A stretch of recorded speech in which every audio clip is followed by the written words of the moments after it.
2013 began with a horrific crime out of Mount Pleasant, a Central Michigan University student abducted from campus at gunpoint by Eric Lee Ramsey. She was able to escape, but Ramsey's run from the law came to an end when, after ramming a patrol car, he was shot by officers in Otsego County.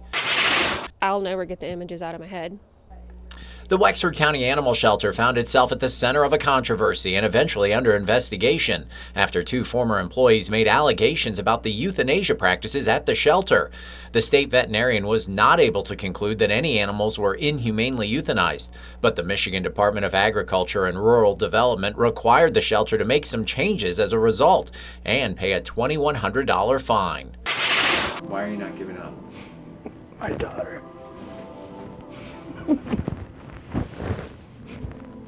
What about her? Just want to see her grow up. We introduced you to an amazing man, Jeff Peplinski of Suttons Bay. In February, Jeff sat down with us to share his struggle with an inoperable brain tumor. Many doctors told him he had weeks to live. He reminded all of us to seize every moment we have and taught us about courage. We're happy to announce that Jeff is not only still with us months later, but his tumor has shrunk. 2013 may have been the year of the wolf, as plans were made for the state to hold its first ever wolf hunt. Throughout the spring, public input meetings were held where supporters and opponents were able to voice their concerns. By the fall, Michigan hunters in the Upper Peninsula were harvesting animals despite continued protests. Through some design committee meetings, we've largely scaled down the project. And folks in Charlevoix saw a public fireplace built, the public outcry, and then it torn down. It started with plans to build the structure in the downtown park. But as it was built, concerned citizens spoke out about the chimney's height. Construction was halted. Weeks of public meetings followed. A revised plan without a chimney were approved. But following the election, a new city commission had their own ideas. The entire structure was removed, and the plans were scrapped. This is a time where we should be standing shoulder to shoulder with the crash victims, their families, Grayling High School, and the communities of Grayling and Kalkaska. 3 people died. 7 others were taken to the hospital after 2 minivans crashed at high speeds in Kalkaska County. One of those vans was carrying members of the Grayling High School golf team. Later, an investigation revealed both drivers were at fault. The final hospitalized member of the golf team returned home almost 3 months later. We're going to take the information we gather from this session and put it together with our other information. There may be other follow-up conversations we have to have with the Adawas, some specifics on their proposal before we make that decision. Residents in Mackinac City had the chance to voice their opinions on a potential multi-million-dollar casino. The Little Traverse Bay Band of Odawa Indians proposed the $23 million, 30,000-foot gaming center. Supporters say it could bring a huge economic boost, but opponents argued that the payoff comes at a price. Food towns have a good street food culture. You know, this is just something that makes us even more representative of a good food town. I just think we need to think through the food truck issue or the situation by allowing them on public property. That I think that slants the field a bit in their favor. Traverse City commissioners spent their spring debating the pros and cons of allowing food trucks to set up shop downtown. Some local stationary restaurants spoke out, saying it created unfair competition, while foodies in town praised the commission when they gave the trucks the green light. This is an intermediate step, I would say, to make sure that the retaining wall is safe and to restore the right-of-way for the city so that pedestrians can walk on the sidewalks around the site and not have to worry about tripping and falling, sort of basic things. After years of earning the nickname the Petoskey Pit, city leaders started taking steps to first make the abandoned project safer, and then later in the year to redevelop it. The former pit was a proposed project to build hotels, retails, and condominiums, but it fell apart, leaving the foundation exposed for years.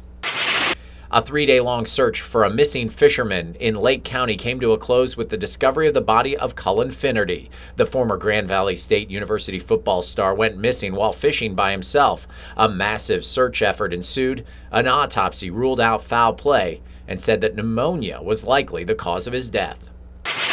It's been rough for all of us. I mean, we're just such a tight-knit community, just all the arts kids, and he was involved in theater and music. Like he did everything. He interacted with all of us, and I mean, having each other is really helpful, but it's hard. Another tragic teenage drowning at a single northern Michigan park.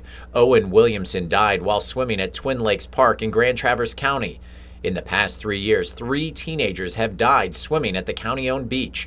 Following Williamson's death, the county studied and implemented some steps to try and reduce the risk of those that swim in these waters. The summer of 2013 brought a lot of excitement for folks in Traverse City with the opening of the splash pad at Clinch Park.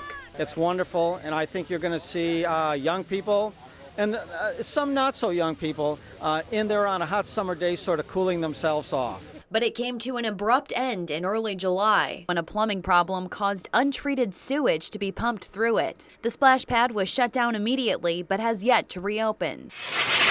4th of July weekend was marked by tragedy when 29-year-old Kelly Boyce Hurlbert was hit by a car while riding her bike in Traverse City. It appears the individual driving either a dark SUV or a dark pickup truck left the main travel portion of the roadway and struck our victim. Traverse City police followed up on hundreds of tips but never found the driver who hit her. I'm gonna die. This is it. 12-year-old Abby Weatherall amazingly survived a bear attack near her Wexford County home, walking away with just a few bumps and bruises.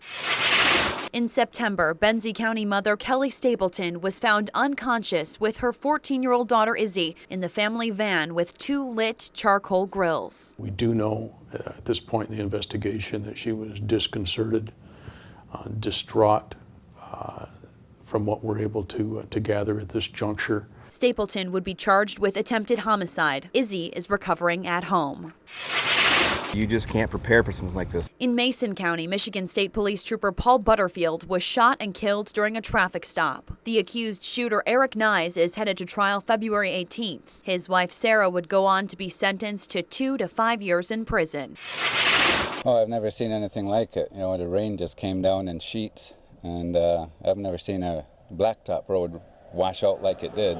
A state of emergency was declared on Sugar Island after floods destroyed roads and trapped more than a dozen residents inside their homes. Those roads have since been repaired. 2 years after she disappeared, baby Kate's father was charged with her murder. We have evidence that we are convinced will prove beyond a reasonable doubt that Sean Phillips murdered his own daughter, baby Kate. Phillips is serving a 10-year sentence on another charge. He'll be back in court on January 9th. We're taking applications. Nobody knows how long the government shutdown is going to last, so we're trying our best here to do business as usual. The government shutdown was felt in northern Michigan as federal home loans backed up. Families of war veterans also spoke out, frustrated that families would not receive military death benefits. This is a sacred area that they should not be trampling on, because they are there because of all of our veterans, and all of our war heroes. The Senate ended up passing a bill that allowed outside charities to cover the benefits until the shutdown was resolved. November marked the 100th anniversary of the deadliest storm in Great Lakes history. We took you back to the White Hurricane. It hit Lake Superior, it hit Lake Michigan, and then all of a sudden it came on with a renewed fury all the way through Lake Huron. 31 ships were crippled, 12 sunk, and a few are still missing. Several of the shipwrecks are still buried in the Great Lakes. A Utah woman who was born in Traverse City and given up for adoption took to Facebook to try and find her birth mother after a private investigator search turned up short. I'm looking for my birth mother. I was born in Traverse City, Michigan on April 17th, 1971. This is all I know. The picture was shared 80,000 times. 2 weeks later, Jennifer found her birth mother in West Virginia. And I'll get goosebumps and just be so happy because it was something that I never dreamed would ever happen. It's cold, but it's sunny and there's no wind, so it's a really great start to the ski season. It was barely Thanksgiving when northern Michigan became a winter wonderland, giving ski resorts their best opening weekend in years. Treetops Resort in Gaylord was able to open in November for the first time ever. Resort managers said the strong start allows them to be competitive with resorts in the West all season long.